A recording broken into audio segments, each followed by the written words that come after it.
Hello everyone and welcome guys to this video. Today we're talking about Zimaos OS versus Hexos OS. So guys, Zimaos OS, it is a new feature. It's easy to use, setting panel 2.0 and update just one click you can install. As you can see here, this is the more features guys. You have video file and a support preview and the disk not basis support, and have fixed occupations of port 1900 and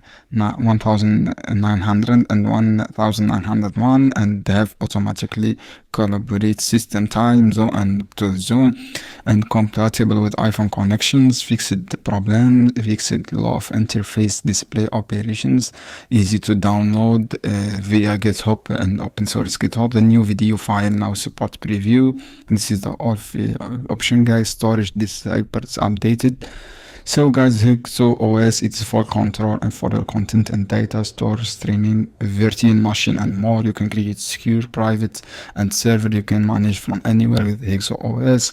Have a cloud without the limitations. You can simple setup, hardware agnostic and powerful and flexible, complete control over your content. This is guys both two tools great with the OS cloud and designed for users with simplicity to mind, easy to use. As I say, storage only beginning.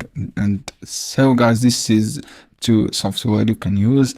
So I hope guys you can set up remote management. You can use inflow permissions, dashboard reporting and system notifications. Have a lot of option. Powered by partnership with scrutinize, this company enterprise grade, features rich, secure and stable. So guys, I hope this video helpful for you. Then don't forget to give like and share this video for more content.